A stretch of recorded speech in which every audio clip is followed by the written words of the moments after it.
Hey, hello, can we turn this up? Or is it loud enough? Let me welcome everybody to the meeting. As I think many of you are aware, we had a press conference and that pushed us back a little bit today. But visitors, thank you for being here with us. In our press conference, we made a statement, and members are well on the way here to, if you can't read, we're here to help, and we're coming. And we kicked that off today with a unified effort with the Senate. And so members, stay tuned, and thank you for your attendance at that as we begin going to the help of those that are struggling readers. Educators in the room, raise your hand for me, please. Educators. Look at them. Let's recognize educators. Thank you. And I'm going to state it in this meeting like I have all my others are daily heroes. Educators, you're daily heroes. Every day you're running to help. And thank you for that, educators, and the lives that you change and make better every single day. Committee members, let's do the same. Let's run to help, and let's think about children, trying to get it done in this state the best we can with our ability here. Let's begin our meeting with a word of prayer. What number are you down there, Representative Ballard? Okay, if you'll bow with me, please. Dear Heavenly Father, thank you so much for allowing us to gather here today to work for the students and the teachers of Georgia. Please help us to be ever mindful of our duty toward some of our most important people. In Jesus' name, amen. Great. Thank you, Representative Ballard. We're going to move the agenda around. I'm going to take chairman's privilege. I've had a couple of bill sponsors that are in another meeting or presenting in another meeting, and they are going to come to us. So we're going to kick off with Representative Townsend. Do you mind stepping up to the microphone here at the table in front of us? And this is HB 971, and if you would read your LC number to make sure we're working off the same papers you are. Yes, sir, Mr. Chairman. Thank you very much. Hold on one second. Let me get that table mic going. There you go. Yes, sir, Mr. Chairman. Thank you very much. It is LC 492473. That's it. You last have the mic. time I had a natural resources bill, so I apologize for that. But I did read the education one on natural resources, and they liked it. I was consistent that day. Yep. Anyway, Mr. Chairman, thank you very much. This is really a win-win bill, or it's really extending the bill that originally passed this House 5 years ago. This is for college and career academies, and it's really more about kids. It's for students. It allows a homeschool student, a private school student, to attend a college and career academy at no cost. The school system gets to keep the FTE, and the school system also has a chance to opt in or opt out. It's up to them if they want to do this or not. And what changes about the law, there's only one thing that changes. If everybody turns to, I was trying to get the page for you. The only thing changes really is lines, if you look around lines 28 through 32, it just allows you to go across county lines or city school system lines. In other words, like in my home county, Glenn County, what it does allows those kids in McIntosh, Brantley, and Camden who don't have access, and really other schools in the 1st District, RESA, who don't have career academies, allows them to go to the one in Glenn County. Now they have to provide their own transportation, and of course Glenn County has to opt in, and they've already opted in, so they're taking students now. They have approximately 25 to 30. And then there's other school systems around the states that's doing this as well. And so this just gives an opportunity for all kids to attend a college or career academy. If you notice, it's for CTAE courses. This isn't about academics. We're not getting into that. That's not what a college career academy is. For most college career academies, this is regarding the CTA courses such as auto mechanics, construction, auto body, machining, engineering, nursing, graphic arts, any of those ag, ag, and any of those service organizations also, the students are allowed to participate in. If you remember about CTAE, that's Career Technology, Ag, and Education, all their service organizations are co-curricular. And what co-curricular means basically is it's part of their instruction inside the classroom. So that's what makes CTAE special in the state of Georgia the way we do it, because we make sure those skills that are being taught in the classrooms carried over through the co-curricular organizations, and what's being taught in co-curricular is also part of the standards instruction in the classroom. And so this bill basically was brought to me by the school system, the principal of the school that you met Monday, and the superintendent supports it, the board supports it, and I've talked to other superintendents and people around the state. They support it as well. So this basically is a bill that will benefit all students, and it's going to benefit school systems as well and college career academies. And at the end of the day, it's going to build a workforce for those local communities. Think about that. We're always looking for trades. We're always looking for those kids interested in that. This just will help enrollment to technical schools and, of course, your workforce as we build it in local communities. And in Georgia, that's a big thing. So, Mr. Chairman, that's basically what it is. I'll be glad to answer any questions, and I'm excited about this, and I was excited that the prospects of expanding. And the reason, if I could tell you real quick, Mr. Chairman, the reason the school system brought it to me was because parents were calling them up asking, hey, can we get in that construction class? Can we get in that welding class? That's nice. And so that's the bill. Let me begin. You've got some questions, Okay. Representative. Let me ask you: is health OC It is. impacted here in this? Is there a possibility of CNAs and nurses and crossing county lines and getting more involved in that? Yes, sir, there is. And they'd have access to HOSA as well. Good. Okay. Thank you. I'm going to go by the order I see them. Here, Representative Townsend, number 17. Who's down there at 17? Representative Carter. Thank you, Chairman. They moved the high chair, so I'm in 17 instead of 16. It's a joke we have down here. Thank you. I really do appreciate the bill, but I did have a couple questions Sure. that I didn't feel like were answered, so that is the only reason why I did not vote in subcommittee, and I would like to support the bill, but I would like my questions answered. So I'll do the best I can. Okay. So the first one, I understand that this bill is to allow homeschool students and private school students to attend the public school for the CTAE purposes at no cost to the student parent. And they'll get the FTE, which comes from the school district budget. So one, for parents who took advantage of the voucher for their private school, how would that be addressed? Because at this point, you're looking at the pot of money that's appropriated for the voucher, and then you're also money that's coming out of the QBE funding. How does that balance itself out? Great question. It's already been Okay. addressed because currently this is state law for private school and homeschool kids who, well, I'm going to use Glenn County as an example, if that's okay. So if a student lives in Glenn County and they're homeschool right now or in private school, they're allowed to attend the College Career Academy as long as they live in Glenn County. And they go for free, and the school system gets the FTE. Now, we don't have any promised scholarship kids, but if we did, let's say one was at one of the two high schools that we have two public high schools. And if one of those high schools was part of the voucher program, it wouldn't matter. 2 years ago, when the voucher bill passed that you reference to, I made an amendment over there saying we need to protect career academies. And so part of that law that passed a couple of years ago protects career academies from funds getting taken for kids not being able to do this, because kids were already accessing the career academies. We didn't want to take it away from them.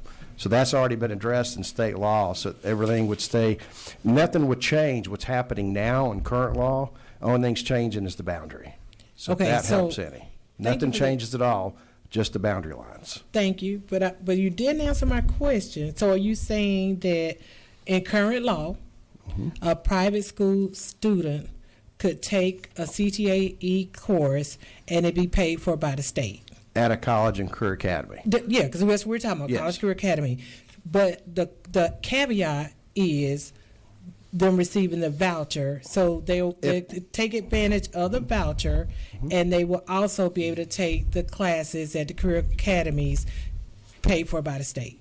That's what's happening now, yes. Yeah, and nothing would change. So Correct. that's yes. Yeah, nothing Okay, would thank you. change. And then the other question is, because I don't know the question I'm about to ask you. So for public school kids that are already in the district, or will they also be allowed to take advantage of the opportunity to transfer into maybe a district that has a course that they normally don't? I understand you're saying maybe the counties, one of your counties may not have a career academy at all, but in other counties they may have career academies that in different regions that touch each other, but may have different programs. So can a student that's currently in a public school also take advantage of going to another district?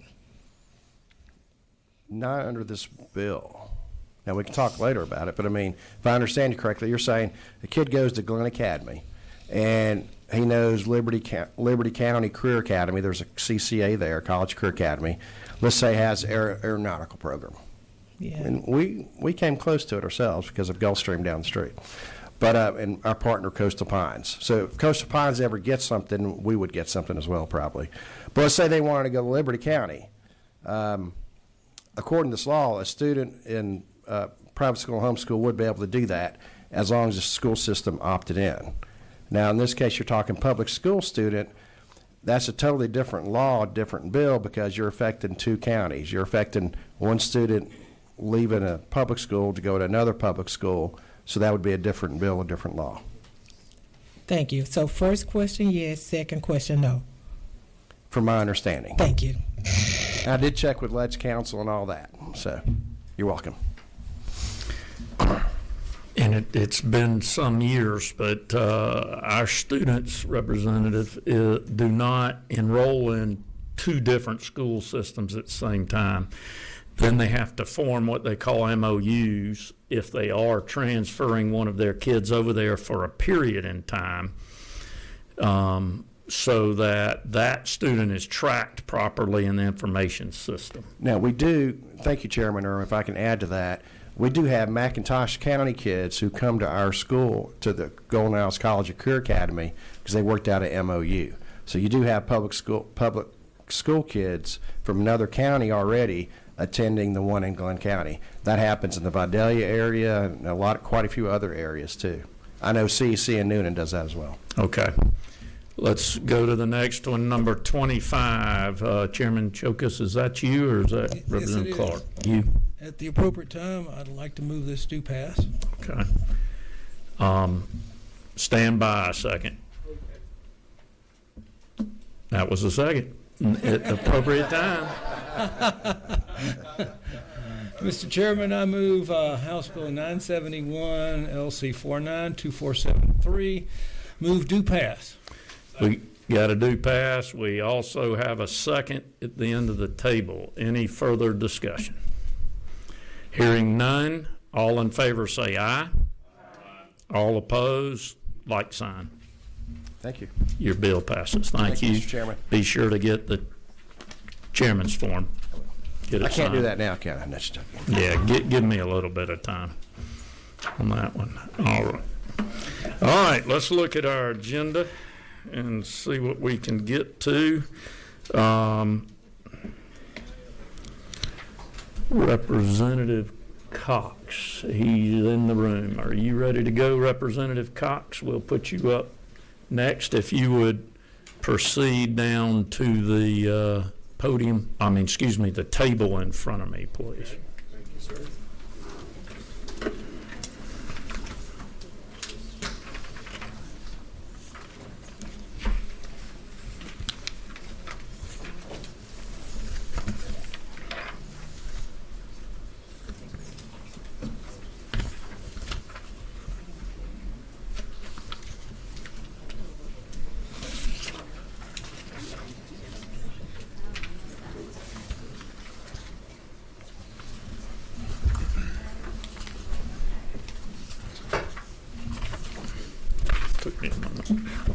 Okay, Chairman, thank you, sir. Yes, sir.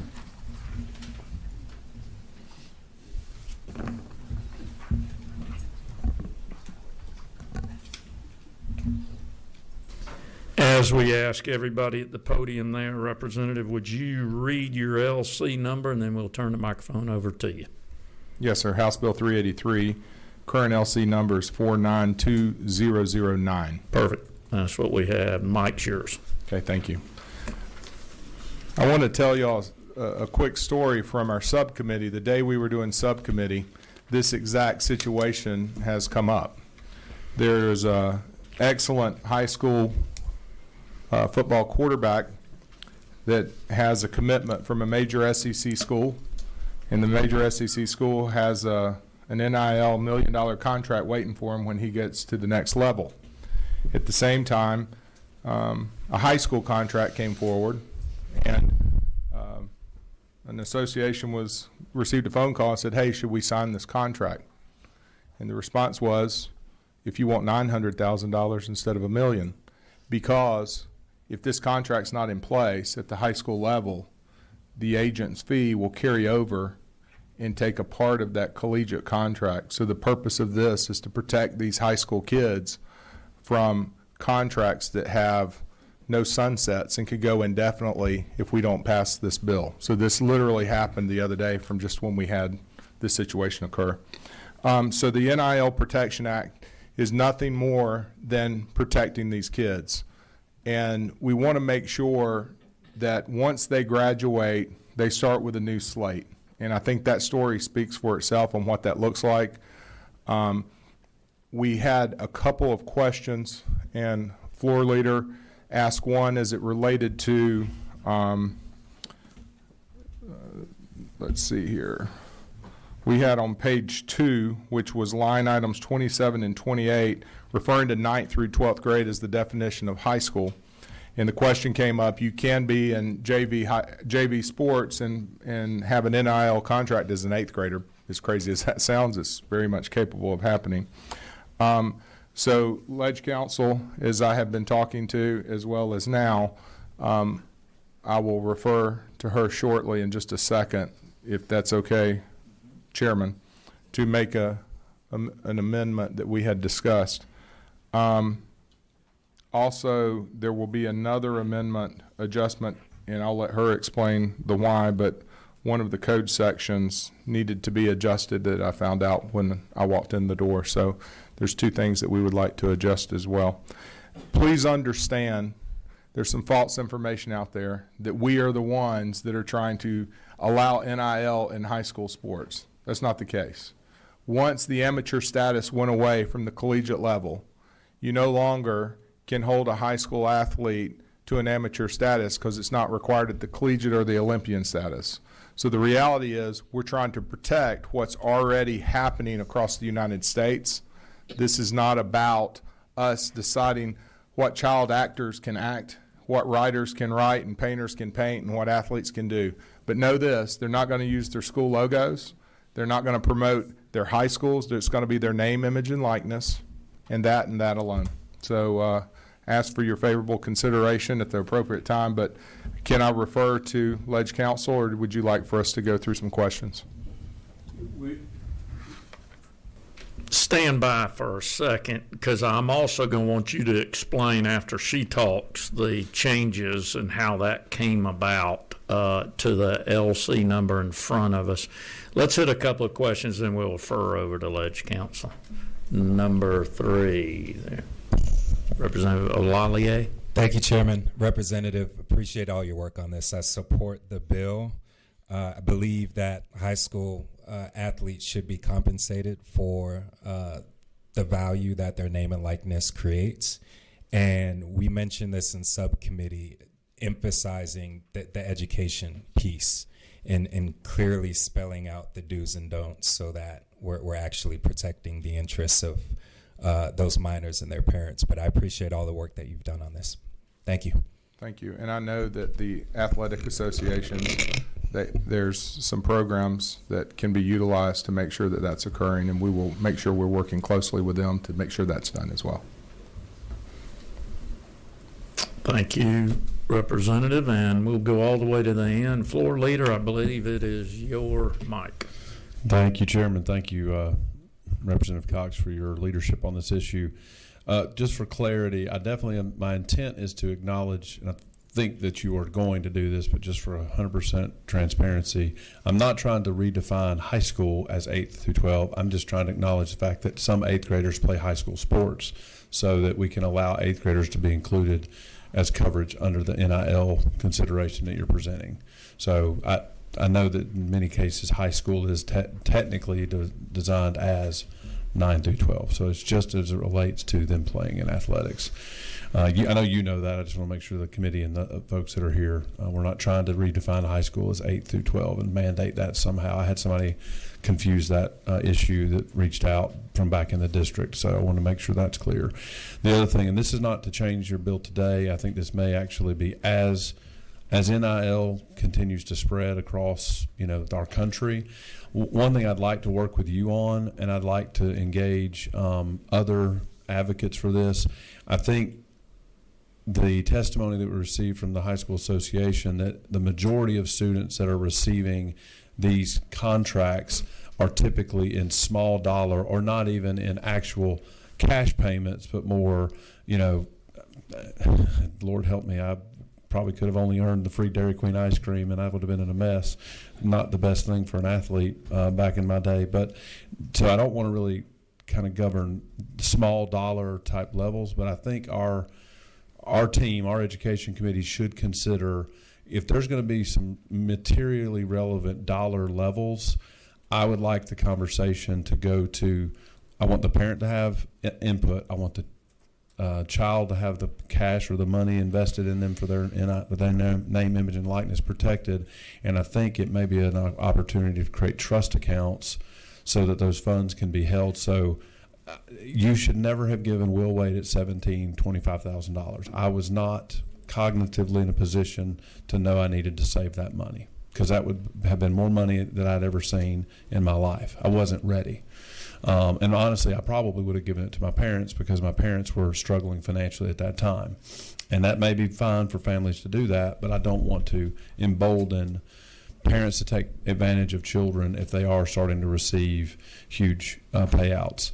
I also want to acknowledge something that was brought to my attention from coaches in my district, and this is not to blame or to cause any negativity because I don't think this is a rampant issue. But there are, in certain cases, recruiting efforts being used where there are direct payments for rent to entice athletes to move districts as a part of some maybe not so transparent recruiting. And it's not obviously for their name, image, and likeness. It is for their athletic ability to be a part of their program. But there are situations, I think, long-term, we need to work with these associations to try to stamp out bad behavior that is putting kids and student athletes in positions to make decisions in the short term that may have long-term negative impact. So I hope you and I can work on that and tackle it separately. But as this relates, I can see in the future years, we need to talk about certain dollar limits and consider a trust account to hold those funds so these kids don't lose out on what they've worked so hard for. So thank you.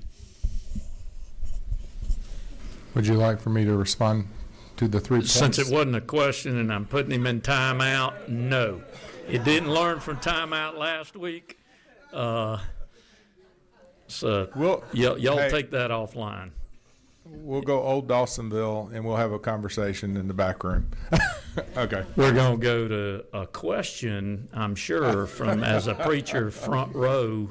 I'm proud of him, Representative Howard over there. Yeah, thank you, Mr. Chairman. Thank you, Representative Cox, for this bill. I support it.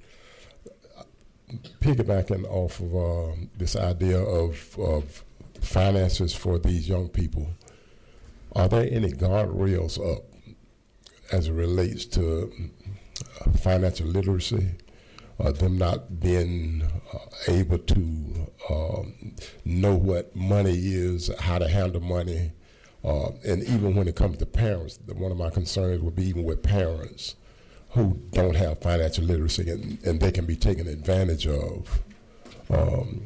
I say this, I had the basketball team up here from Westside High School last year, and they had won 3 championships, And the NIL question came up while they were here on the Capitol. And one of the kids had been offered like $1,200 for something, and he really thought that was $1 million because he didn't understand finances. Is there anything in place for that? That would be the first part of my question. The second part of the question is, where's the account? Is there any accountability as far as the things that the people that cannot sponsor them? I know we talk about pornography and beer, and who oversees that part of it? Thank you for the questions. I'll start with the latter first. I would say the law will oversee that. If it's found that they're utilizing any of these, they've broken the law, and at that point, the agents will be held accountable.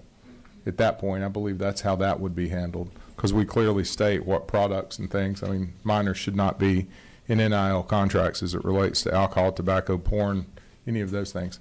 As it relates to the first one, you're talking about literacy. I think there's a literacy bill coming up which will help us, and maybe we can put it in the financial piece. But to the representative, just to your right, that's somewhat what we were discussing as well. It's very important that financial literacy isn't just at this level, but frankly, it should be at every level of a kid's life and the parents, all the way through college.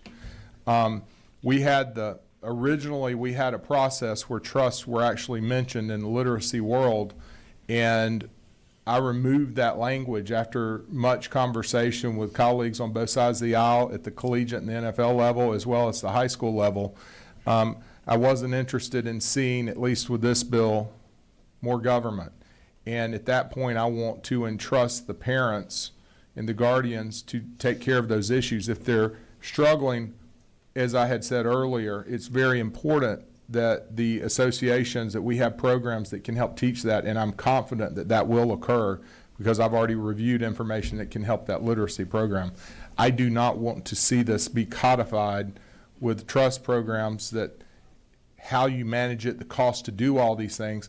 I want the parents, I want them to be parents, and I want them to be able to do this. And yes, there will be some bad actors, and at the same time, we can hope in that literacy part that they can do trust, or LLCs, or what they need to do. So that would be my hope.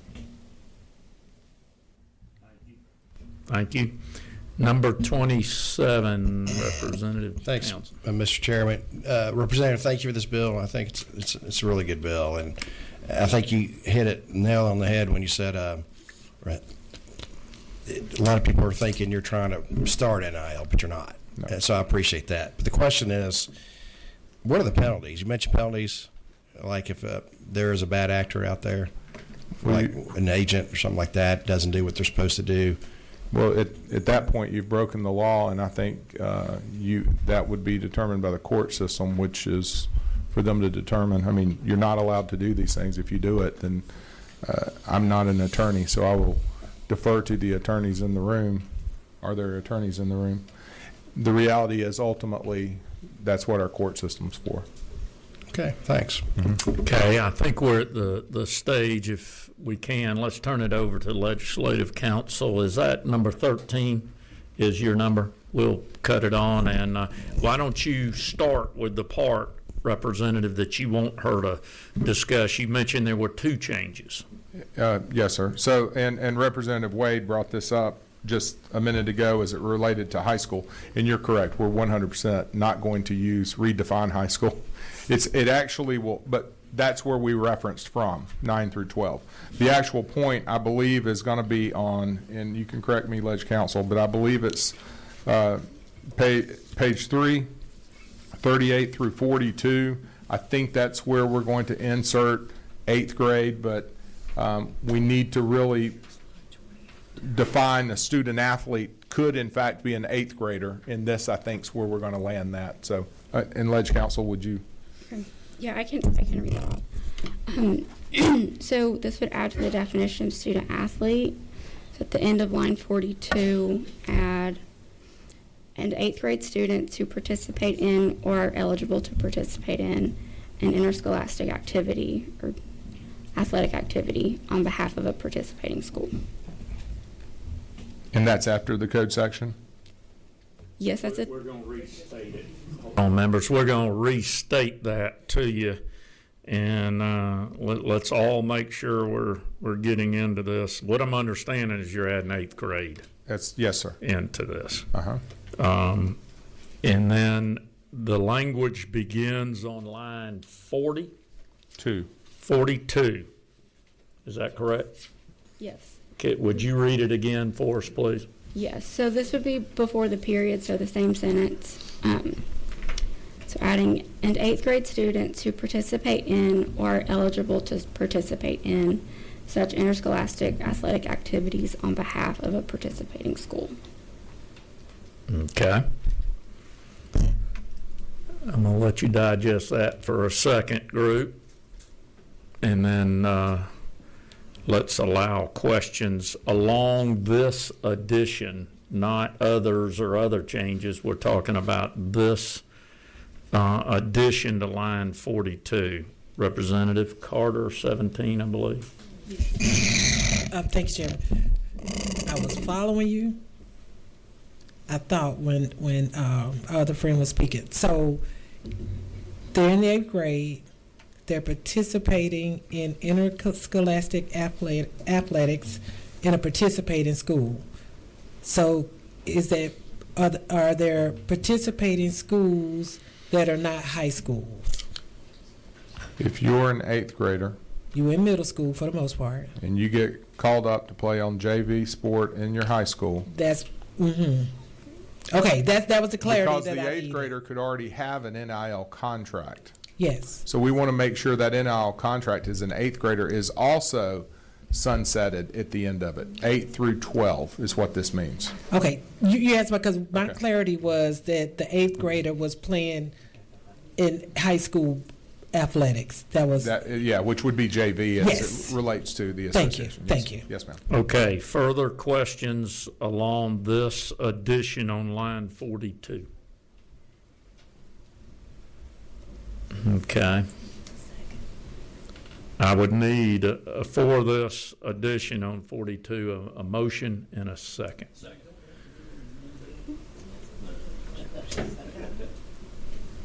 No, I don't believe, we do not, Representative. Motion to approve the amendment. Second.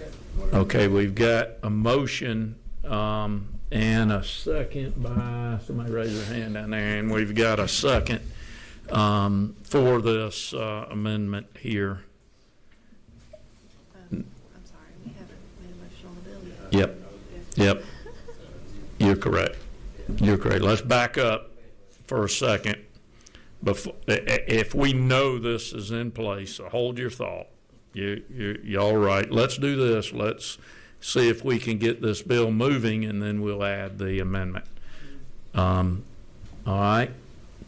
Chairman Chokus, we've got a move. We got a second. We have a second. Please ignore him. We're letting you out momentarily. Let's think. We got a motion and a second. Seeing no other discussion on this bill, let's work on this amendment before we vote on that motion in second. So we have, let's think, in the line 42 with the addition. I don't think we need to cloud the water with reading it again. So let's go ahead and do it clearly. A motion. We have a motion. Do we have a second? Second. We do on this. Seeing no further discussion, all in favor of this amendment, friendly amendment, Yes, sir. say aye. Aye. All opposed, like sign. That amendment will carry. Thank you. Now, we got a second one that I think you mentioned sitting there. Would you start that one? Yeah, and I'm gonna defer to Ledge Council because this one came up on something that occurred last year, I think. So, can we? Okay, Legislative Council, it is yours. If you would direct us to where we're talking about in the bill first. Yeah, so we're on page 3, looking at lines 56 and 57. It's where it says post-secondary educational institution, as such term is defined in Code Section 20-3-680. That code section was repealed last year. So what we had discussed was adding a definition for post-secondary educational institution in this bill. and the definition would cover the same institutions that were in the repealed code section. Okay, you want to discuss that any?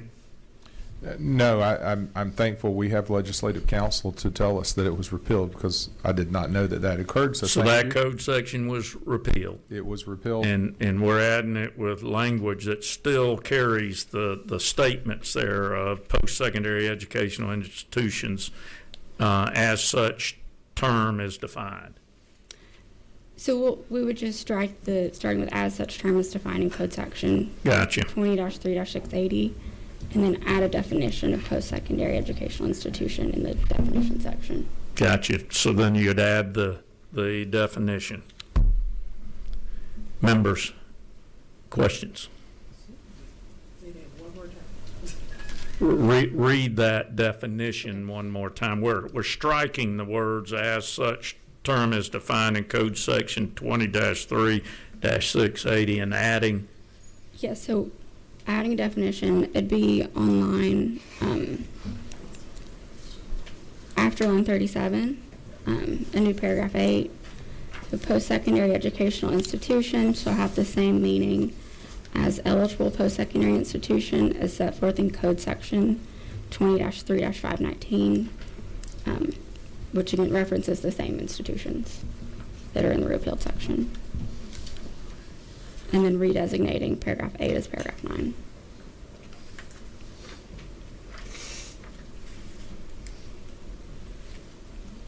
That cleared it up like mud, didn't it, Representative Carter?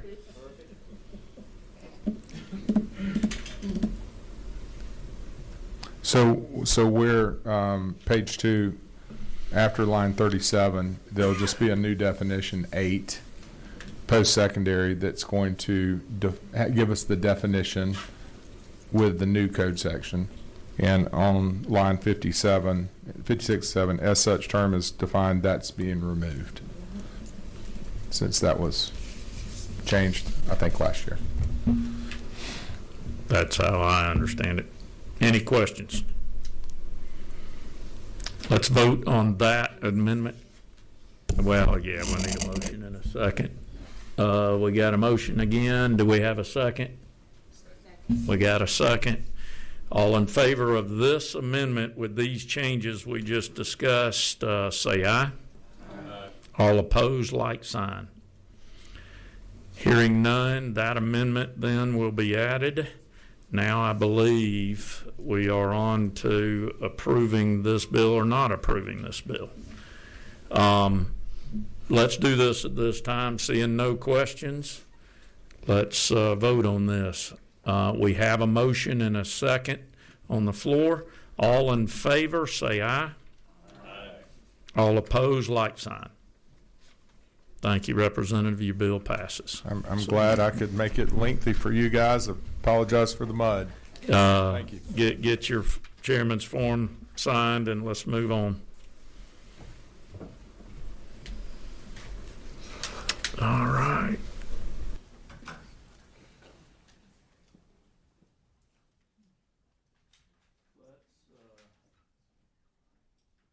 Let's step on to the next one, which we all have a lot of interest in, I believe, members, and a lot of possibility at really helping some learning take place in our high schools.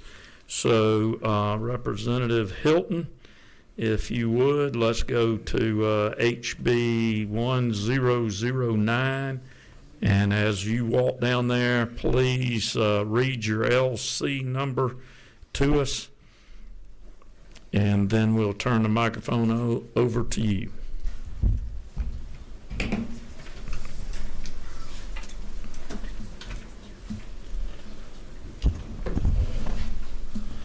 Thank you, Mr. Chairman. Before I get started, read that LC number. I'm going to read the LC number.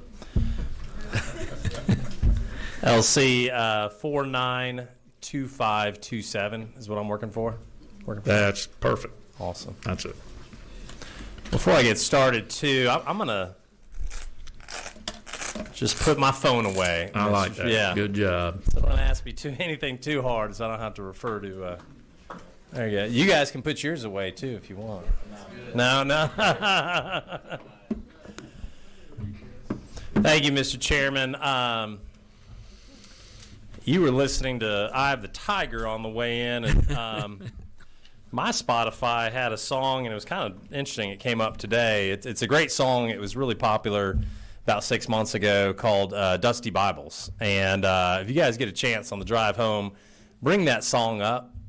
Because I think it really speaks to where our generation is right now, and where we are kind of collectively as a society. One of the lyrics goes, "I miss the way things used to be back in 2017, and I just miss my friend. I've been struggling to find some peace of mind. It's the problem of our nation. It's the problem of our generation." And that's what this bill aims to solve for. I really, there's a lot of work we do down here that's pretty important, but I think this is going to be one of those legacy things we look back on 5-10 years from now and say, man, I can't believe it used to be this way, but I was a part of that solution. And that solution is House Bill, it was House Bill 340, now House Bill 1009. And I appreciate this committee passing, I believe it was unanimous last year, and we're back at it this year. And why are we back at it this year? Well, the results from 340 have been so outstanding and transformative that really the momentum came back and said, you guys, why didn't you do high school? Go ahead and do high school. So here's where we are. And what's amazing about how transformative it was is 340 hasn't technically really gone into full effect yet, but so many, not only lower schools, but high schools. We put out a survey, and about 50% of respondents came back and said, we've already done some form of this in high school. So I don't know what the rest of the 50%, they're probably waiting for this bill right here to give them the excuse to go ahead and do it. I'll walk you through the bill, give you a few data points, and then pause and answer any questions. The bill, just like 340, is fairly short, and it looks a lot like 340 because it is, with the exception of a couple lines. Most notably on line 28, we exclude e-readers. Those do not have, most of them don't have two-way communication, so you're not able to text, email, things like that. So it's oftentimes used for education in the classroom, so we wanted to take that out. You'll see at the top there, we had a good discussion on dates last year. I think that was wise of us. Implementation for lower and middle school, they had to have a policy in place by January 1st and then effective date of July 1st of this year. So our lower schools don't go into effect until this upcoming school year. We're doing the same with high school. So with high school, they've got to have a policy in place by January, and then July of 27. So for the beginning of the 27-28 school year is when this would go into effect, giving parents, families, administrators, teachers plenty of time to adjust to the change.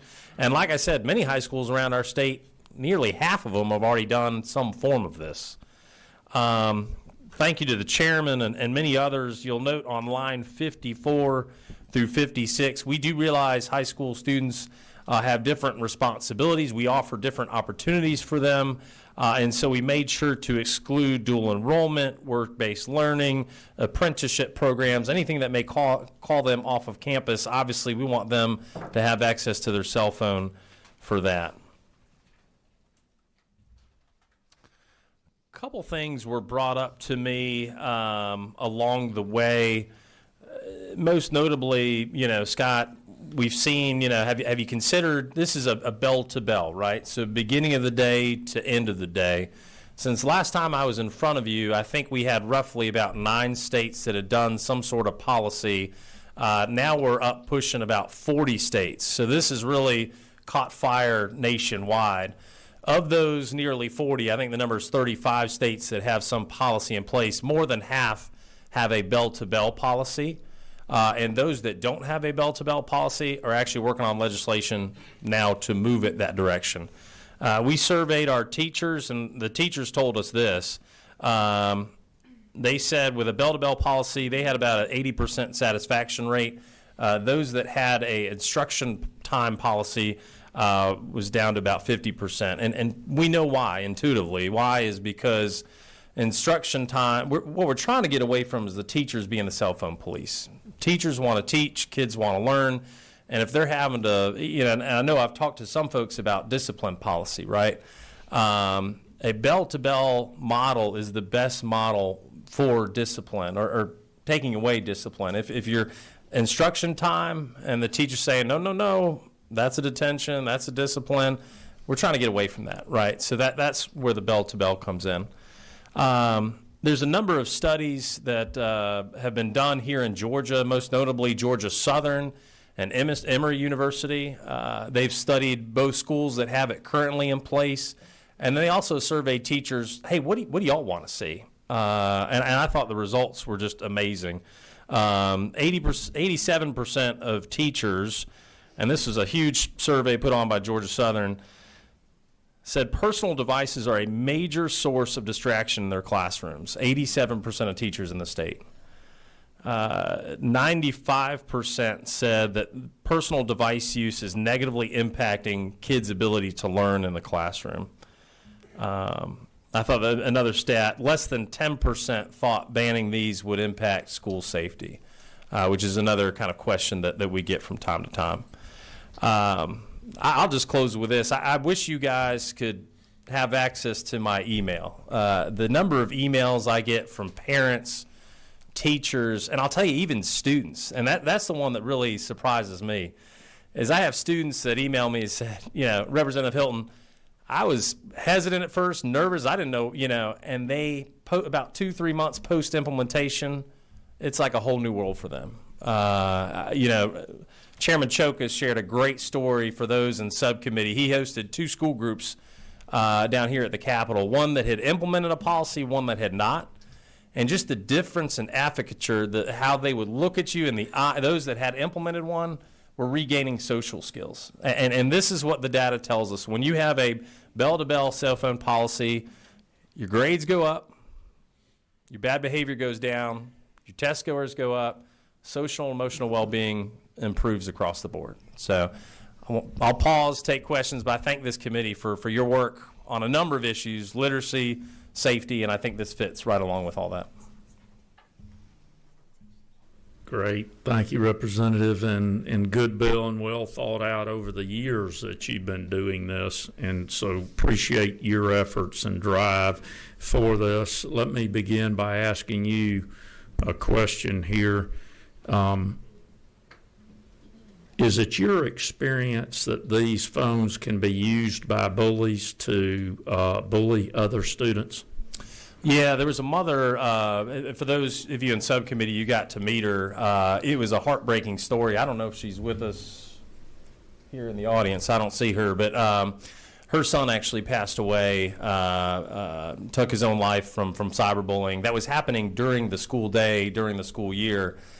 Kids texting each other, harassing each other online, scheduling times, 2 o'clock, we're going to go fight in the bathroom. I'm going to video it and put it on social media.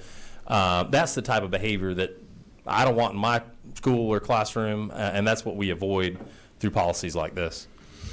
That behavior is difficult to control in the environment we have with these phones, and also sometimes difficult to catch in an appropriate time. So thank you for this bill. I believe we have quite a few questions. If you're willing to take a few, I'll go through them. I think the first one came up was number 25. Representative Chokas. Thank you, Mr. Chairman. At the appropriate time. I'll second. I'm sure you will, Representatives. I believe we're going to jump all the way over there to Representative number 1, which is Howard, I believe. Yes, sir. Once again, thank you for the bill.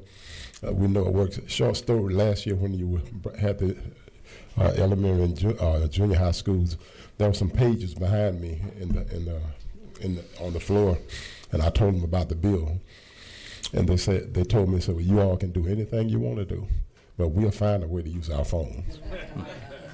So my question is there any uniform discipline recommendations for violations, or how do we handle that, or would it be subjective based on each school district? Great question, and it's interesting. I'd encourage you to talk with. I've heard Grant Rivera. He's Marietta superintendent. He's gone. He was really a leader in all this, and he tells a great story of exactly that. We all kind of assume kids are going to find their own way to get around these things. It's fascinating when they put it in place in his school system. It just became kind of part of the culture where when a kid pulled out the phone, it was kind of an odd thing. Kids looked at him like, "Hey, what are you doing?" And so it's really a culture change. So I think, kids are going to try to get around it, but I think we're going to change it to a point where that's not an issue. The second part of your question was around discipline. So Florida was the very first state to pass this, and so they've got a pretty big longitudinal study on discipline and what happened. And what's fascinating is when the policy went into place, you saw a small uptick in discipline, and then by year 2, 3, 4, it went back down to really below what discipline was before.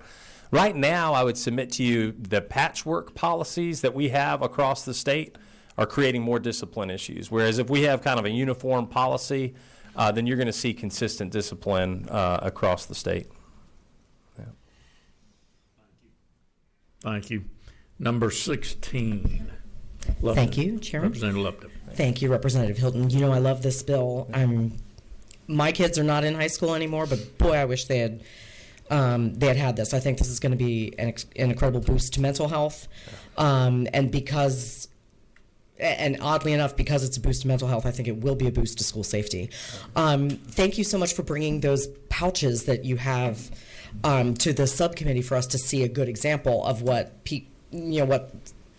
students might be able to use. What's a cost estimate on something like that?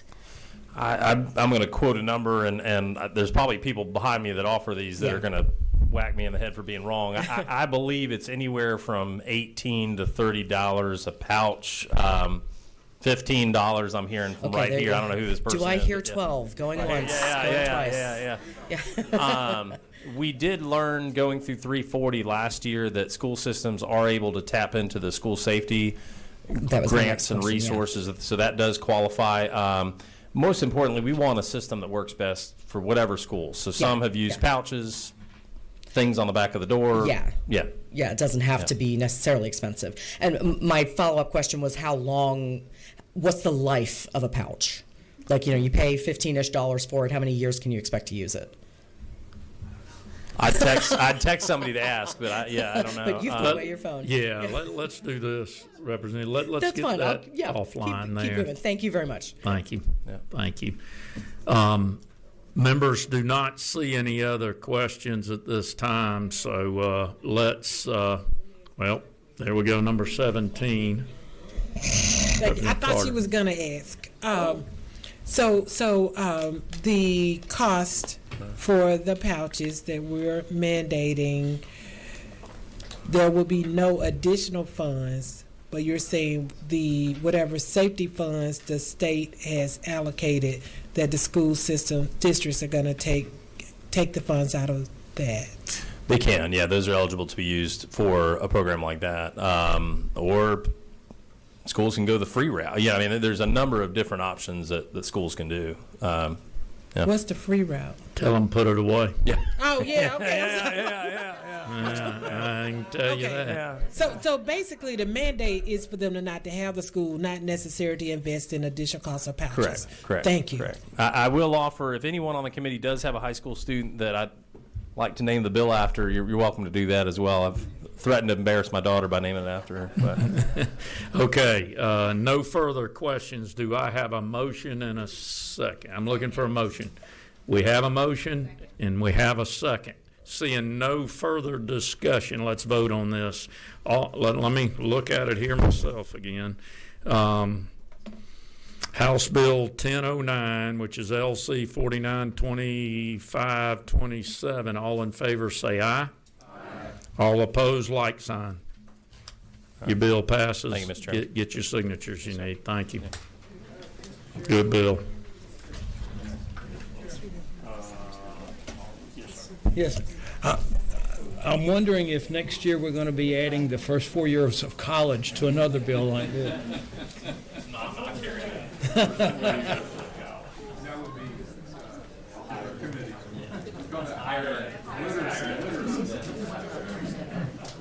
literacy chart. Let's see. I see him in the room. Let's go to it then. Let's keep rolling, members. Good work on 3 bills there. Let's ask our leader Estration to come to the table up front, and we're looking at HB 1023. And leader, if you would, read us your LC number, and then I'm going to turn the microphone over for you. Yes, sir, Mr. Chairman. It's LC 492599S. It's a committee substitute. Perfect. And it is a substitute, members. Thank you, Mr. Chairman. Under the leadership of Speaker John Burns, you, Mr. Chairman, and the members of the House, keeping our students and educators safe has remained a top priority. With landmark legislation passed in the 2025 legislation in mind, I have introduced House Bill 1023, which will require all Georgia public schools to implement one or more weapons detection systems at points of entry to Georgia public school buildings intended for student and public use. This does not apply to entrances that remained locked or equipped with alarms and are not intended for daily use, such as emergency exits. As a practicing attorney, just in my everyday life, when I'm going into the courthouse, I'm used to passing through courthouse security, which includes a weapons detection system. It's just part of my everyday life, and I'm used to it. And I think that it's a necessary component of keeping our courthouses safe. And so in my mind, I believe that our public schools should have similar systems in place. Now, at the same time, I don't want a top-down proposal from the state that specifies which weapons detection system is most appropriate to use. I think that our local school boards and school superintendents will have the ability to evaluate the uniqueness of the campuses, to evaluate the different options for weapons detection systems, and then define the most appropriate system for their schools. Obviously, the General Assembly has made clear as part of our budget that keeping Georgia's students and educators safe is a priority. Our budgets the last several years have included substantial investments in security for our state. Now, this bill was favorably passed by Chairman Hilton's subcommittee, and there are a few modifications in this substitute I'd like to just go through with you briefly. The first is that this makes clear this is for permanent buildings, and you'll see that on line 22. So if there's any question about which buildings, the next change is line 29 to 30. It's and not included for student use, or is intended for student use only on an emergency basis, including but not limited to any designated emergency exit. Just to make clear, for emergency exits, that those would still be accessible to leave the building in the event of an emergency. And that, and finally, that the effective date would be July 1st, 2027, to allow school systems time necessary to implement any additional to implement a weapons detection system if they don't have it already. And I should note that there are school systems that already have these in place. They'd be able to utilize other options. Concern has been raised as to the ability to staff or equip these. Obviously, depending on the type of weapons detection system utilized, that could have a staff component. But there are weapons detection systems that include where it's software, and there's the ability to through cameras or other monitoring devices to minimize those cost concerns. There's really a range of potential costs out there as well. These can be done comparatively, relatively inexpensively to a more higher dollar figure for a weapons detection system. But as I said earlier, my objective was to maintain local discretion as to the most appropriate system to use at each school, depending on the unique needs of that school. I believe that this is a reasonable measure under the circumstances of wanting to ensure every Georgia parent knows when they drop their children off at school, they're going to be able to pick them up safely at the end of the day. Mr. Chairman, this issue is something that I've discussed extensively with a constituent of mine who's very passionate for this issue, and I believe there may be some supporters of House Bill 1023 in the room. What we did at subcommittee, just in the interest of time, is we had all the supporters stand so the committee members could see them, and if that's appropriate to do, I'll be happy to do that in lieu of going through extensive testimony from those in favor of the bill. Thank you. Thank you. Let's do this first, if we can, Mr. Leader. Let's ask some questions of you, and you answer those questions, and then we'll entertain that. Yes, sir. I believe the first one that came to me was number 18. Thank you, Mr. Chairman, and thank you so much for bringing this bill. Line 17 talks about hazardous objects. So I wanted to ask if you would give me an idea of a hazardous object that would be detected through a normal metal detector. Yes, so first of all, just to answer your question directly, I don't know the specifics about what a metal detector would detect as it relates to hazardous objects, but this contemplates potentially weapons or hazardous, dangerous objects which would not be permissible to bring into a school under existing law that this weapons detection system would be able to detect. Okay, so can I just further indulge you? So if it's something metal, then we assume that it's going to be something that the machine would detect. But what if it's something that's not metal? So is that where maybe security guards and being able to utilize that, or does the security now check the students, or if they see something that they can't identify, to check further? So what I would just say is that the definition of weapons detection system, I believe, has been written very broadly for broad application for available what you and I may consider a common weapons detection system that is certainly not limited to only metal detectors. Okay. All right. Thank you so much. Thank you. Cut on there. Number 16, I believe you were next. Thank you, Chair. Thank you. Hello. Hello. There's heads in the way, but I'll try to make my way around to you. Okay, so for instance, my son, when he went to elementary school, they had like a main entrance, an entrance that kids from carpool came in, and an entrance that kids who were dropped off on the bus came in. But by the time my son was in 5th grade, he was in some trailers out in the back and never even entered the building. Like I'd drop him off in carpool and he would just walk straight past the school back there. And I mean, that's just one elementary school in DeKalb County. I have a concern that what sort of liability does this put our school systems in if we say you have to have every entrance covered, and because every school can be so different, something slips past, and is it now the school system's fault that a shooting occurred?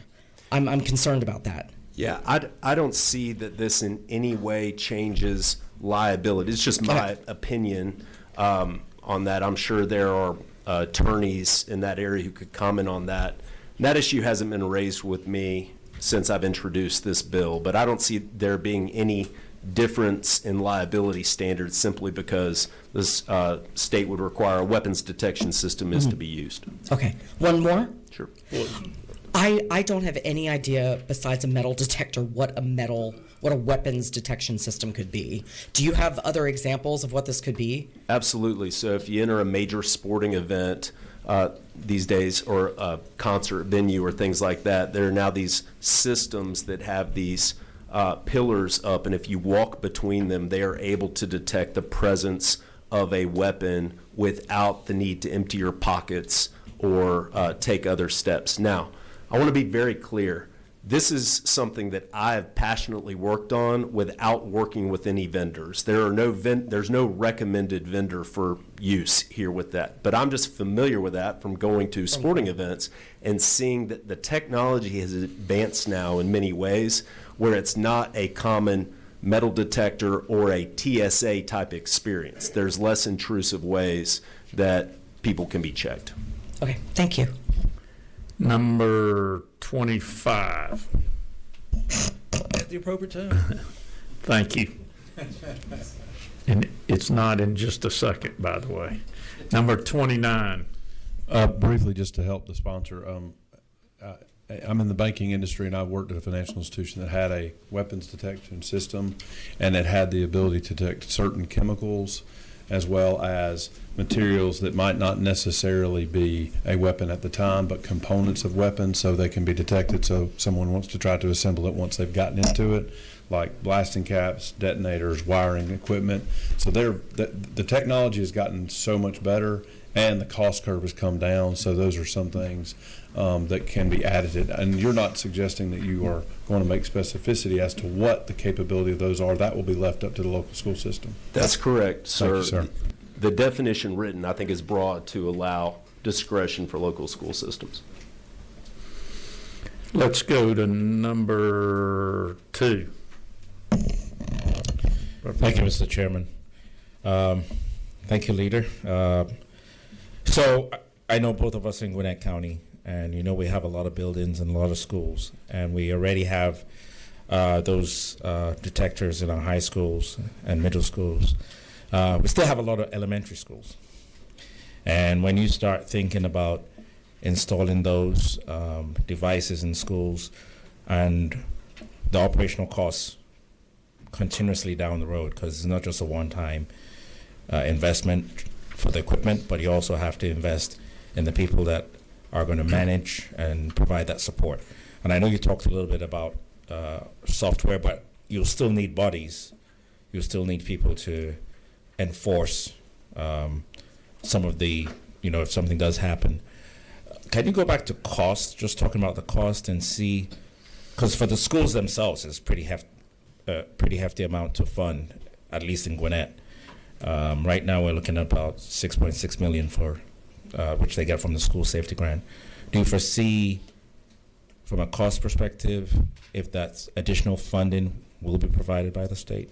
So my perspective on this is we need to, I would encourage the committee to consider this we need to take steps necessary to ensure that our children are safe. Okay. And while they're in school buildings, any way in which we can verify that weapons that are brought in by unauthorized individuals to bring those into the buildings, that can be prevented on the front end. And so I really begin with my analysis there.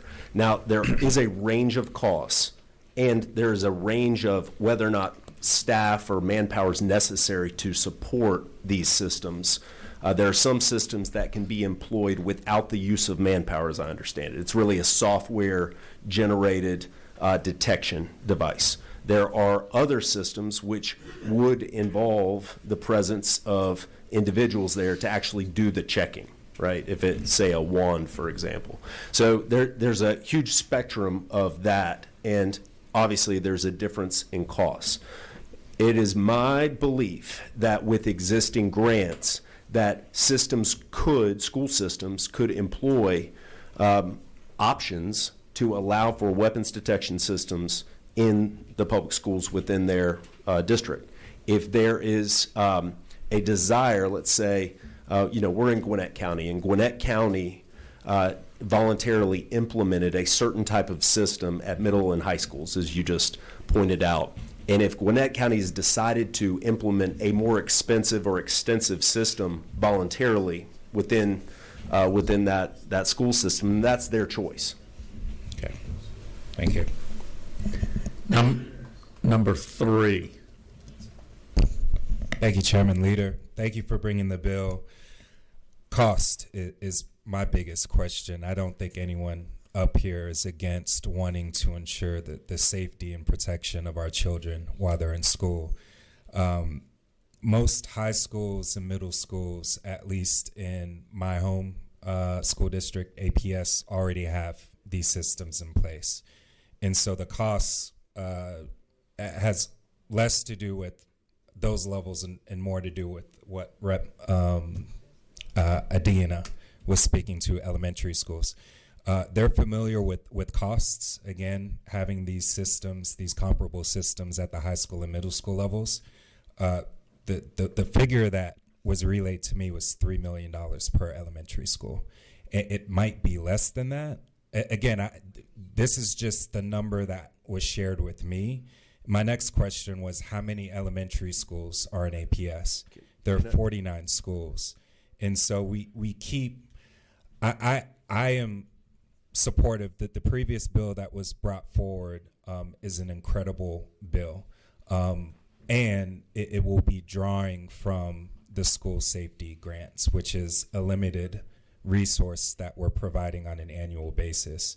And so I would imagine this as well would be drawing from those school safety, that fixed school safety grant. And so my question is there any effort to provide additional funding to help offset some of the potential great costs borne to some of these larger districts? Okay, first of all, I believe that your numbers are incredibly incorrect. So the figures that you just cited are way beyond, very different than the information that I have, which is that effectively per checkpoint, per weapons detection system, you're looking at between $2,000 and it could get up to like $130,000 for the very best top of the line with a several year subscription involved.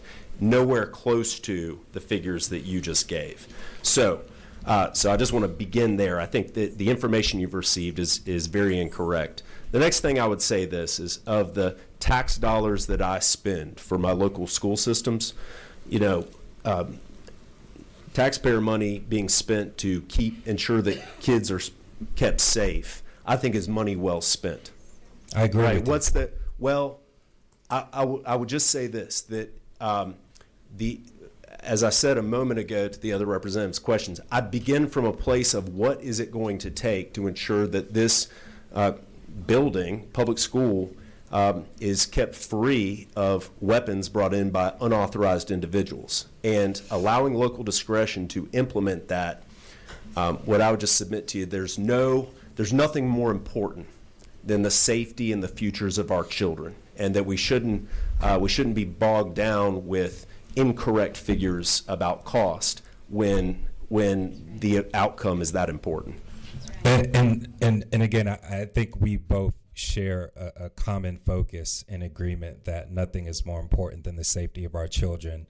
We just keep adding costs to districts and school leaders, and there's one fixed pot that they're drawing from. And so we need to be taking these steps. I think you and I both agree, Leader. My only question is, at what point are we going to also increase the support that schools have in offsetting these increasing costs? But again, I'm supportive of the spirit of the bill and what you are trying to achieve. I'm only asking if there's any consideration being placed on the increasing amount of costs that are going to be placed and burdened by these school districts. Thank you.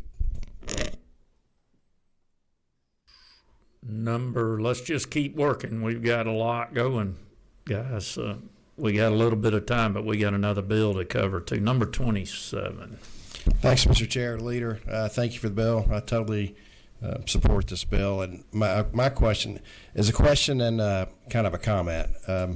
I think, based on my past experience in schools and as superintendent, I think the costs are kind of what I'm hearing you say yourself for that. And each school is going to be laid out differently with fences and entrances, things like that. And based on the amount of money we give for those safety grants, the $65,000, I think that's going to help pay for something like this. And that's where I think the schools would have to use it with those safety grants, or however they want to pay for it, they can. And then down the road, we can look at something else possibly. But I think for the institute now, my opinion is they do have the funding for it. They do have sufficient funds to carry it out. Is that kind of your perspective as well from what you've studied? Yes, sir. Okay. And I know I've been out of it for a couple of years, and I don't think costs have gone up that much, but that's kind of my understanding. Yes, sir. Thank you. Number 4. Thank you, Mr. Chairman, and thank you for sparking this discussion. I think my goal would be that we get to the end line, that we can all kind of agree on what this looks like. And I hear the questions about cost. So school safety is not something that's publicly available as far as the cost and the entrance and everything like that. So what I have to use is publicly available data. So if you look at Gwinnett County, for example, they spent $20 million on the 53 different schools. And so if I take that $20 million divided by 53, I get about $370,000 per school. And if I use that as an average to add another 81 schools, and they're not going to, I mean, you can't use averages, but to get a good idea, that gives me another $30 million. So I don't think the cost is $3 million. I don't think it's $2,000. But by going by that, I would say it's about $300,000 to $400,000 per school. Am I off somewhere? So first of all, so I would say this. What's important to know about Gwinnett is that you have high schools with 2,000 plus students per high school. So they have some of the highest student population schools in the state, it's my understanding. And that also you have you had a decision voluntarily by Gwinnett to enter into this, and they selected the system likely because Gwinnett is a very well-funded school system. They chose to have a system that may cost a lot more, and due to the student population, I would submit that what you just outlined is probably the ceiling of what it would be. Obviously, if you're talking about other schools with a much lower student population, it would be far less. I would think we would agree on that. Well, I don't know if we would, because I don't know, because let's use Cobb. Cobb is a comparable school system. The difference is that Gwinnett tends to have more cookie cutter schools. Cobb is, you don't have one building you go into. So for example, I think the school district mentioned the 22 different buildings and a major college campus. So I would assume there's something comparable. So what Cobb has done is the vape dogs, but that's not technology. Would that count, those vape dogs that detect weapons? Because that's what they do. They detect weapons, etc. Would those be able to be used? So the definition as written is very broad for a weapons detection system. And what I would submit to you is that was intentionally broadly drafted to allow local systems to pick the best, local schools to pick the best weapons detection system for their use. You and I may have a difference of opinion as to whether there should be a weapons detection system in place for all permanent buildings, which is what the bill proposes to do. My perspective is that that's the right policy decision to make, and for the unique circumstances such as Cobb with different buildings on the campus, that safety professionals would be able to come up with a plan to implement that effectively. Okay, last comment, and you can respond if you want. When I started this statement, I said we all want to get to the end and agree. I was asking specifically about costs and what would qualify. Do dogs qualify? Do they not qualify?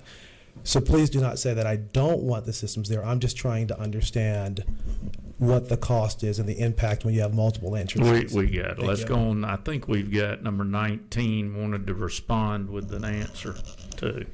Yeah, and I thank you for bringing this as well, and I understand what you're saying too.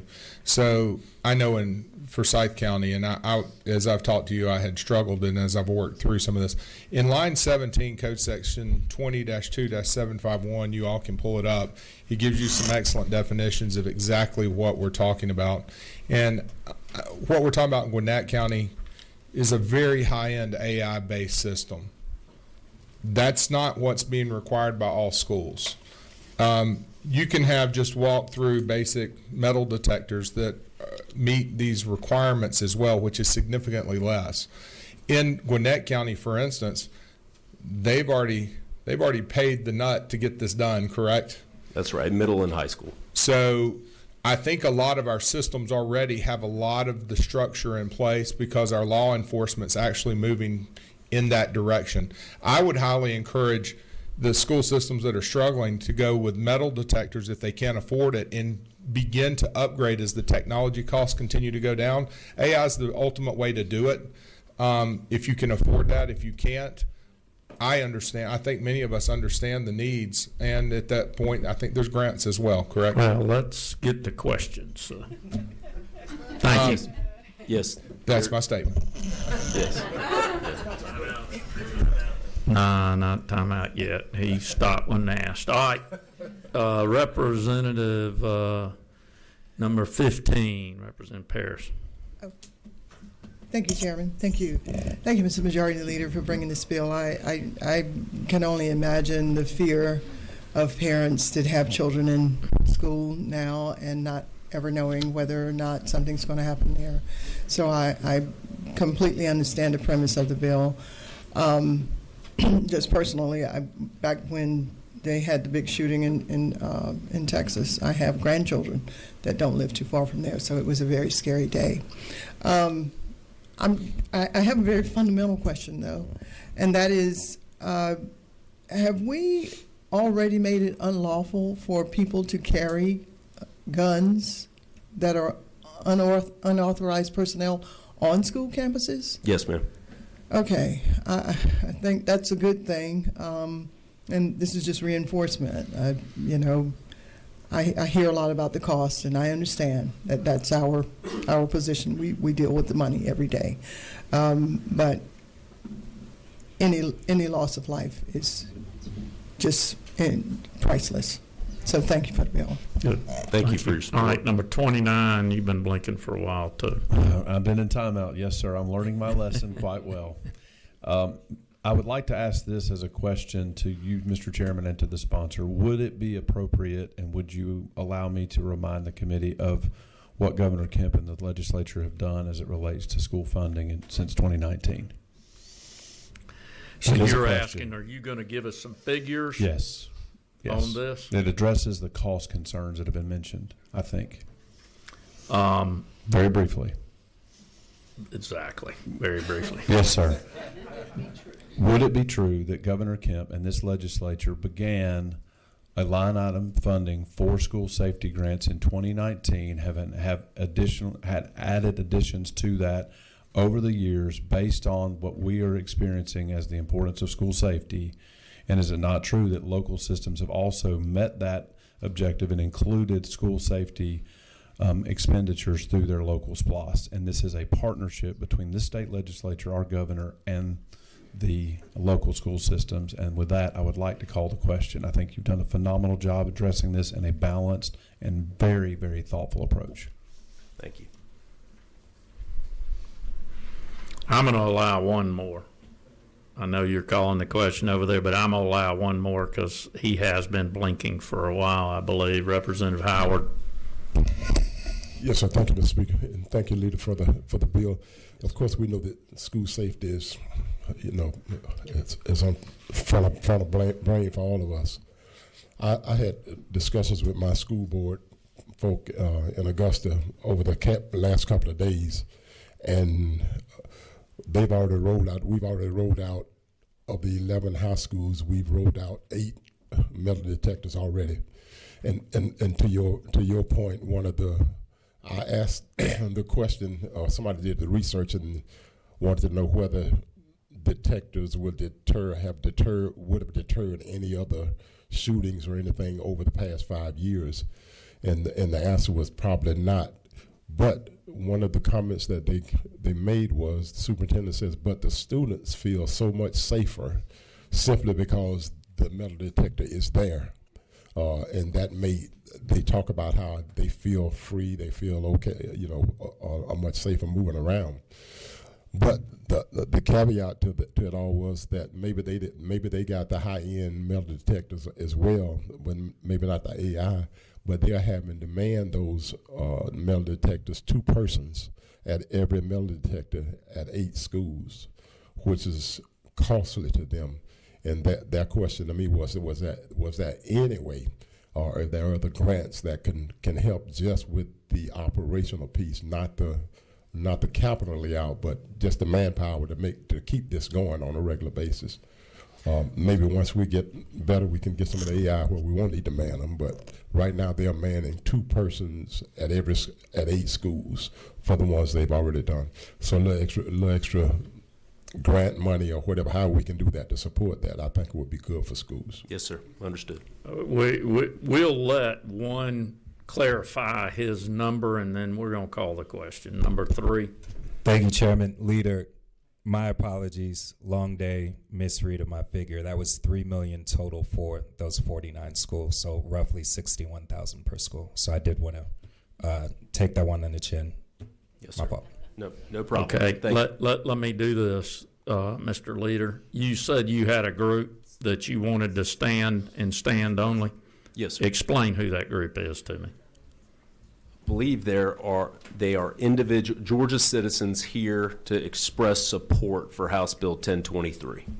You can then ask them to stand. All right. You all, if you're here to support House Bill 223, please stand so the committee can see you. Are these constituents? So Jeremy here is my constituent with his family, and then does it? I am too. Yes. Thank I'm you. from Barrow County, from Appalachia High School community. Appalachia. Sorry, I didn't see you. Yes. Buford as well. So same From- school system construction. And Buford. Yeah. That's correct. Gwinnett. So this is a student from Appalachia. I'm sorry if I'm speaking out of turn, but she was there that day. So this bill is really important to our community and the families there. Well, thank you, and thank you for your courage and strength, too, young lady. So thank you. I know those are tough times, and thank you for coming here today. All right. Thank you very much. Y'all can be seated there. We're going to call the question committee at this time. We have a motion. We do have a motion. Do we have a second? Okay, we have a motion and a second.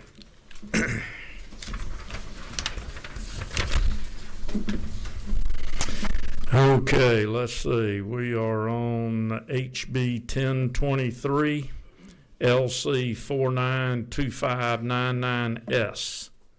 All in favor say aye. Aye. All opposed, like sign. It carries. Get your signatures, Mr. Leader, and we'll go. Thank you, Mr. Thank Chairman. you. Thank you, committee.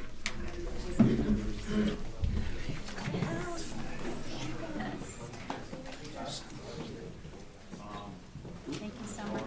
Thank you. Okay. Committee working hard. I need you to train on this next one, and I'll let you go after that. Here, where's my agenda? Somehow it has disappeared. There we go. Okay. We are moving on to HB 907. Madam Pro Tem, if you would, come to the table and read your LC number to us, and then we'll turn the microphone over to you, ma'am. Yes, sir, Mr. Chairman. This is a substitute to HB 907, LC 492591S. Perfect. That's it. Mike's yours. So this is a revision to the completion schools, what is in law regarding completion schools. For those of you who've been on the committee for a while, you know we've been working on this as a group for a number of years. This is probably the 5th bill that we've done. And this comes as a result of a couple years of experience with the changes that we made earlier. Completion schools, as many of you recall, used to be called alternative schools. There were 3, it was really, 1, 2, and then 3 original ones that predated what we now call completion schools. Subsequently to this committee in the House and Senate passing this, an entire a statewide network of these completion schools. I wanted to give you a report for those of you who were not in subcommittee.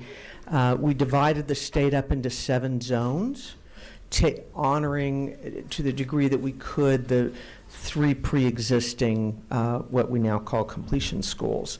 And since that time, a few years ago, the Albany so northwest, northeast, Georgia, and the coastal area already had them. They cover numerous schools, systems that go together and offer night classes, online classes, part-time, full-time, for students who are most at risk of dropping out, or for whom their homeschool just doesn't work for them. It could be a bullying situation. Albany region has been added. It is going very well, and the Chairman Irwin knows better than I. He's been keeping up very closely with all of his superintendent friends on how this is doing, and it is robustly operating. Next school year, the Columbus region will come online. And just for you to know, there will be $1 million. Is that in the 27 budget, Mr. Chairman, or was that in the amended? 1.7 in the amended. In the amended for the Columbus school, so that it's for us to fulfill our commitment to help them get going. And so Macon is forming. I expect them to come online maybe after next school year. And the only region that will be left is the metro Atlanta area. And there's not really been any movement there, but most of those school systems are large and robust on their own and can offer alternatives. I still think that we should encourage them to form one of these, because not all the schools systems in the metro area offer night classes for students who would prefer to take that and not at their home school. So I'll take you through essentially 4 changes. And this is as a result, in my opinion, of experience over the last few years. The first change is on page, mine doesn't have a page on it, but line 61, starting there. We want to make sure that every student knows about these programs and how to register. So twice per year, the completion schools will provide the school systems that are in that region with information about the programs and how to register. I want to make sure every parent knows about this and every student. They will provide this information both electronically, and they will post it prominently at each school, at each high school. On the next page, starting around, let's see, line 74, it's a very important change that has been asked for both by completion schools and by students and their parents. Parents may register, they have the right to directly register their student with a completion school without having to go through their home school. And then it'll be worked out between the home school and the completion school. Because if you recall, if you're 16 or 17, you are actually still enrolled at your home school.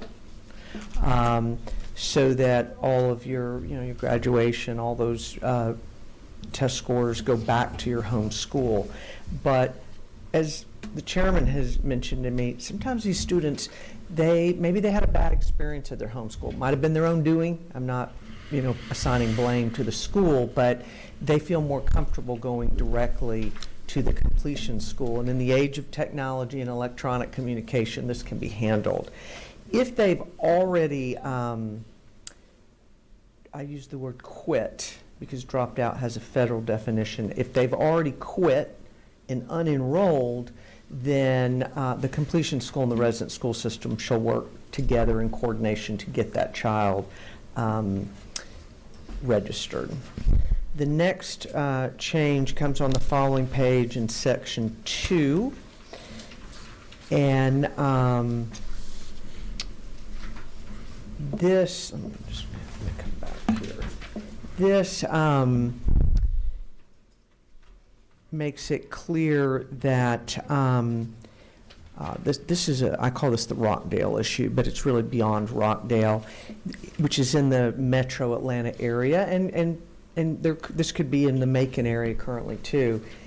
If there is a school system that is not served, is not a party and is not served by a completion school in that zone, then one of the existing completion schools may continue to offer services to that school system if they so choose. They could come up with their own agreement with the completion school.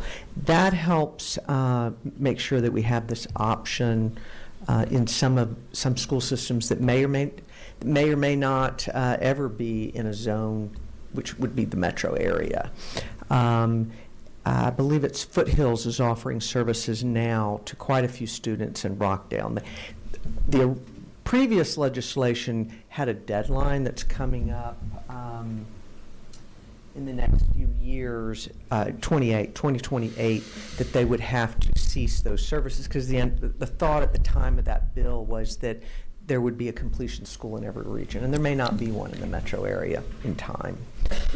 So we're just going to let them continue to do that until or if a completion school is formed.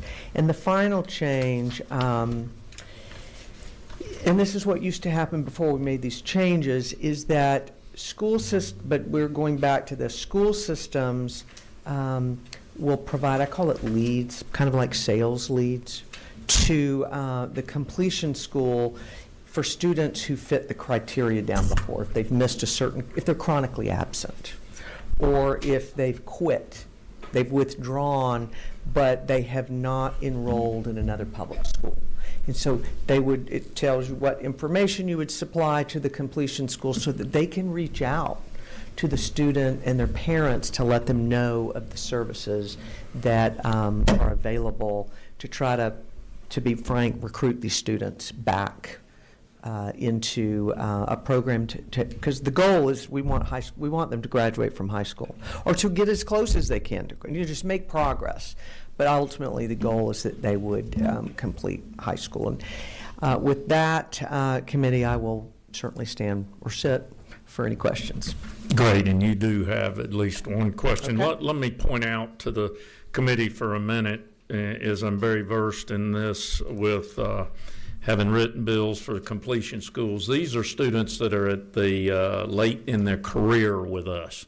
There also would be students that need options. Something in life is not necessarily making it where they can attend a regular school or their school from 8 to 3. They need an option. And this allows them to complete their program with us. Now, they might be on the last semester. They might be on the last year. And so giving students options, I support fully. And I will tell you that what you have is we look at a box and we put 20 kids in it and we expect them all to run in that box the exact same speed, learning the exact same way. And that's not how in real life it works. So these kids need this net with an option to get somewhere to complete their program with us. And these systems are. One other thing, there are 7 zones designed for the state. We're in the process of getting the 5th zone set up. The 6th zone will come online in a little over a year. And then there will be only 1 zone left. And that is Metro Atlanta here is the 7th zone. Metro Atlanta, by the way, have a lot of these programs within themselves. So the need is not as great as it is outside of Metro for the completion. They can, and we hope they do start it, a program. That is where the Rockdale need comes in. If Rockdale says, hey, we'd love for one of these neighboring completion schools to function within us, your bill, and I appreciate it. And that's how I understand your addition to the bill to work. Is that correct? Yes, sir, it does. And I might further clarify, these schools can serve students up to age 22.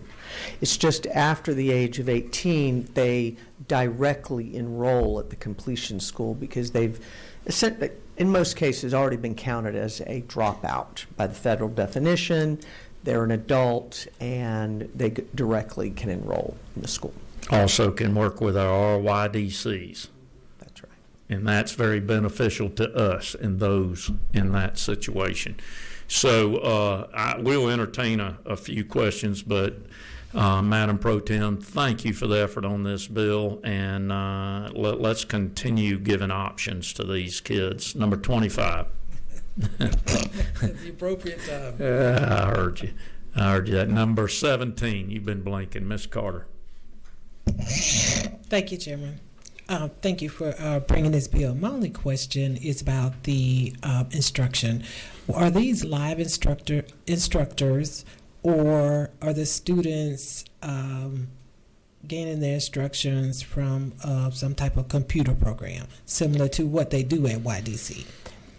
It's a combination, but I'll let if you don't mind, Mr. Chairman, I'll let you I don't mind. respond. No, to they that. hire a certified teacher, and they get FTE credit for this, so they have the same requirements that you have for a day school, I will say. They can ask for waivers if they're a certain type of school. They could do strategic waiver and waive some things, but you would have in-person instruction. And thank you for clarifying that, because I asked that question because I know at YDC that they don't have all live instruction and the students are in front of computers going through a program. But you're saying in these programs here, there is a live teacher instructing daily. That is correct. And, Okay. and they do Thank you. have some online, which most every school does, but they have hired instructors, yes. Thank you. Number 18. You answered my question about the FTE following student up to age 22. There you go, age 22. It does. That is right. Remember, members, I want to use that statement from Representative Glaze. And it's not just these students, it's all our students. It's getting across the finish line. And it's not how quickly you do it. And you know, we like to shame when somebody's 19 years old graduation. What I'm going to tell you is they graduated. That's right. And it goes back to the old statement, what do you call the guy that graduated last in med school? Doctor. Okay? So let's continue to work towards getting children across the line that we need to do for them so they'll have a successful life. We're going to take one more question, number 15. Thank you, Chairman. Thank you, Madam Pro Tem, for bringing this bill. You said the making bid was like number 7, I think, coming on. So we had 3, and then Albany was the 4th. Columbus Albany is already operating. Columbus will start next school year. Macon is forming, and I'm hoping it'll be the school year after that. And we put money, it was in the original bill where we called them completion schools and set up this network, that the state will appropriate money because they need money to get going, to pay teachers, to rent. Well, actually, I guess usually the schools offer the space to them. Yes, well, thank you. I will be taking credit for that. Thank you. Take credit for what? For that money that you're putting forth. We're going to keep. Well, thank you. I'll give it a lot We of want more money in the spending on these children.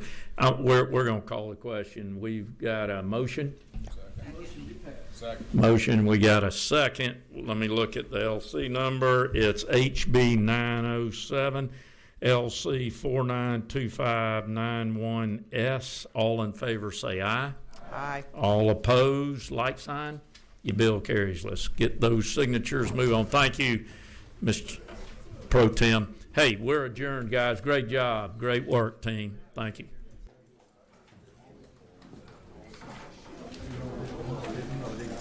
Yes.